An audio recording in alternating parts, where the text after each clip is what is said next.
Seja bem-vindo à aula de número 8 da nossa jornada Não é Falta de Fé. Eu sou Fernando Gutmann. E eu sou Kézia Mesquita. E não se esqueça, se inscreva no nosso canal, ative o sininho para não perder nenhuma aula e acompanhe as aulas anteriores na nossa playlist Jornada Não é Falta de Fé.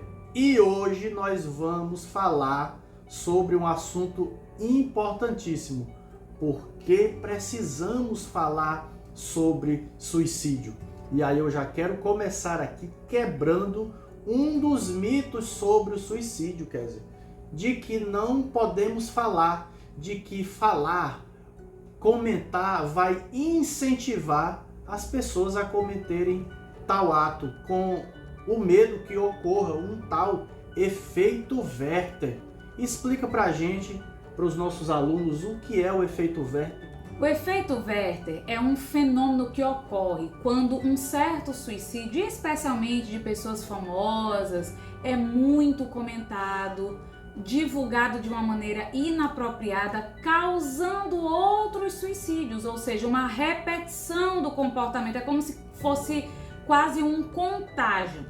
Esse efeito Werther tem origem em um livro que foi publicado na Alemanha chamado Os Sofrimentos do Jovem Werther. Isso aconteceu lá em 1774.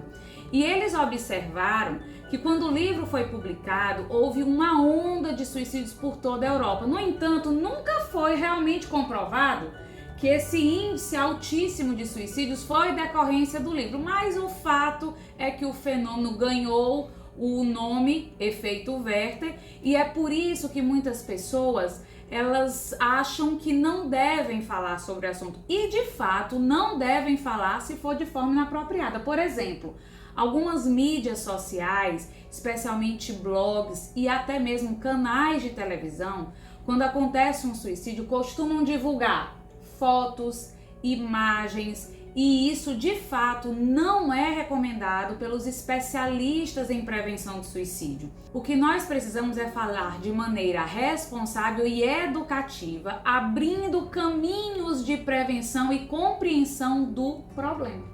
Em primeiro lugar, nós precisamos falar sobre suicídio porque ele não é uma morte natural, embora possa ocorrer após algum adoecimento mental, mas ele é uma tragédia social, que nós temos como ser humano o instinto de sobrevivência falando alto em todos nós.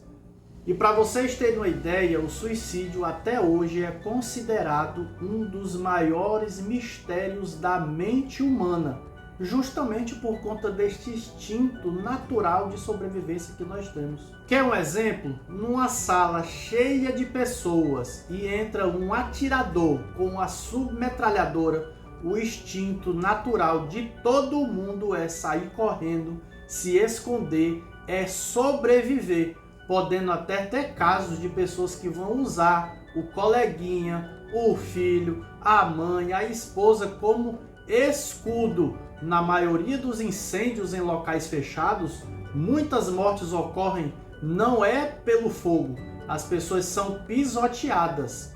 E quando alguém abre mão desse direito à vida, há uma incompreensão do ponto de vista mental, do ponto de vista médico, do ponto de vista social, do ponto de vista teológico, filosófico. Além disso, esse tipo de morte gera um luto complicado. Segundo a tanatologia, que é uma ciência que estuda a morte, na verdade não é bem a morte, é as reações das pessoas à morte. Essa ciência vai dizer que o luto por suicídio é o segundo pior tipo de luto, ficando atrás apenas da perda ambígua, que é quando um corpo desaparece, aquela mãe, pai ou parente não tem notícias se a pessoa está viva ou morta, não conseguindo fechar aquele ciclo. Então, o suicídio, ele se torna um luto muito complicado porque ele gera na pessoa que fica muitos sentimentos além da perda em si. Sentimentos de raiva, de impotência, de vergonha. É por isso que é comum, quando acontece um suicídio, a partir dali desembocar outros suicídios ou fazer com que os sobreviventes adoeçam nas suas emoções. Então, sim, nós devemos encontrar caminhos de prevenção para tratar do assunto a fim de evitar esse tipo de morte. Por quê? Quando acontece um suicídio, a gente sabe que não é porque a pessoa queria morrer. Vocês já devem ter ouvido essa frase: quem quer se matar não quer morrer, quer matar a dor que sente dentro de si. Porque, na verdade, aquela pessoa, ela não está sabendo lidar com o esvaziamento de possibilidades, ela não está suportando o próprio viver.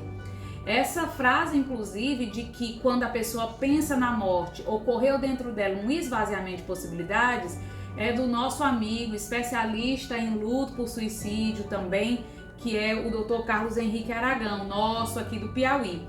Quem fala isso também é o autor Viktor Frankl, o pai da logoterapia, no seu livro A Presença Ignorada de Deus. Ele foi um médico judeu que por algum tempo esteve preso nos campos de concentração nazista. E enquanto ele passava por aquela dura provação, aproveitou para observar os fenômenos humanos e chegou a uma conclusão: o homem suporta tudo, a fome, a sede, a prisão, a perseguição, ele só não suporta o vazio de si mesmo.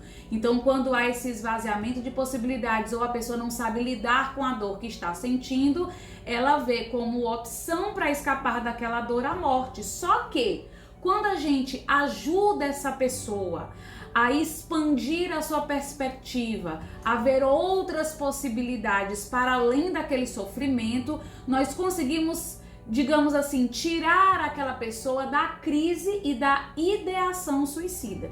A Organização Mundial de Saúde vai dizer que a maioria esmagadora dos casos de suicídio tinham como pano de fundo um transtorno mental não tratado ou tratado de forma inadequada.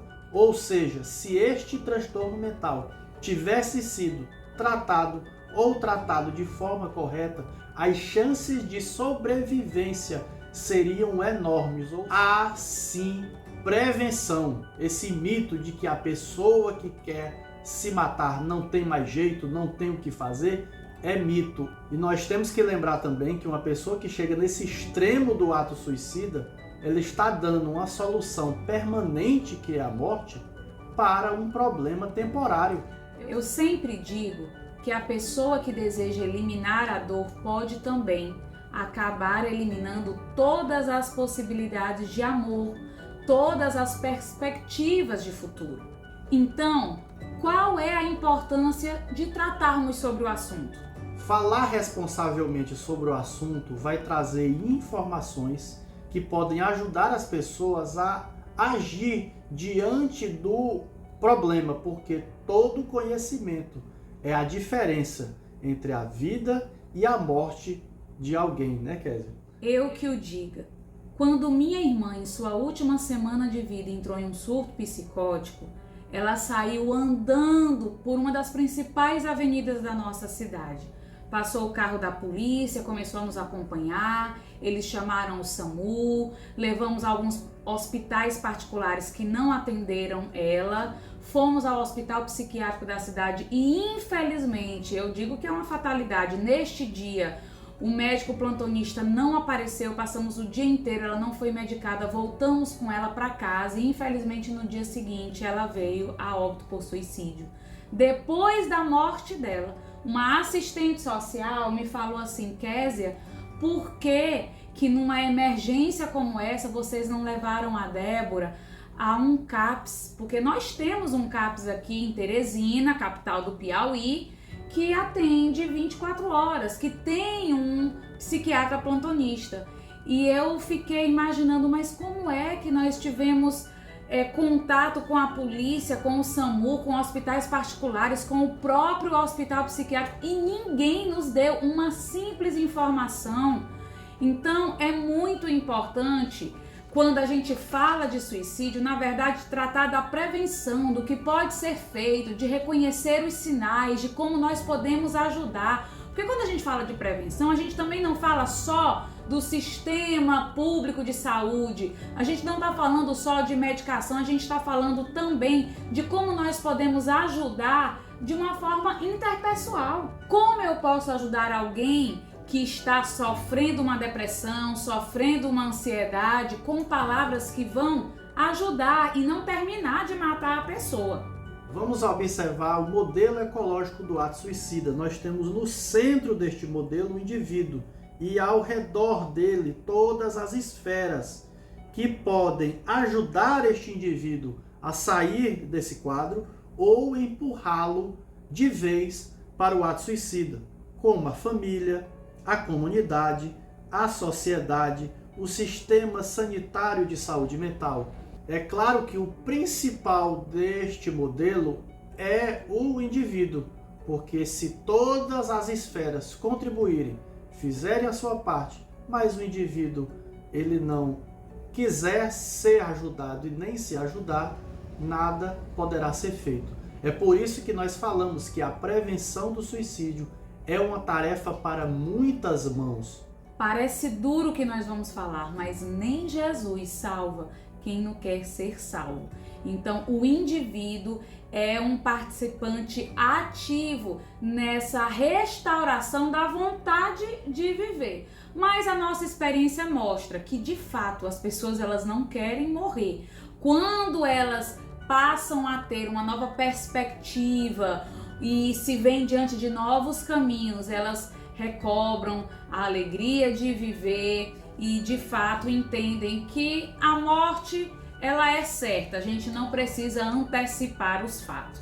Para finalizar, é importante esclarecer que todo suicídio nunca pode ser explicado de uma forma simplista, ou seja, todo suicídio ele é multifatorial.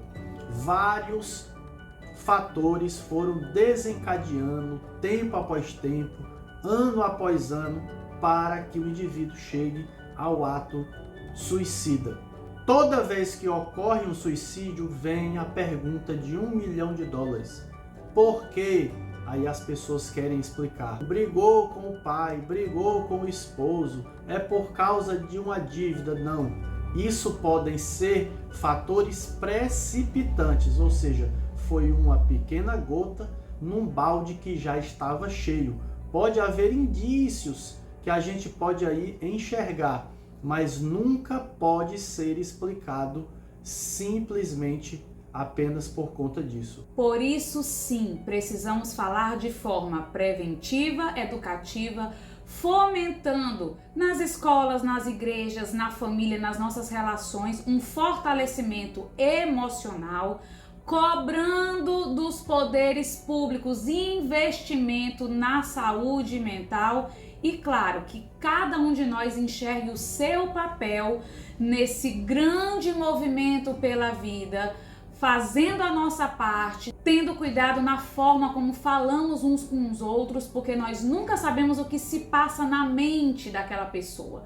Então, é por isso que nós precisamos sim falar sobre suicídio para evitá-lo. Não adianta jogar o problema para debaixo do tapete. Quando você não fala sobre um problema, a tendência dele é se agigantar, é crescer até estourar. Agora, falando e enfrentando, nós vamos em busca das soluções. E essa foi a nossa aula número 8. Até a próxima aula.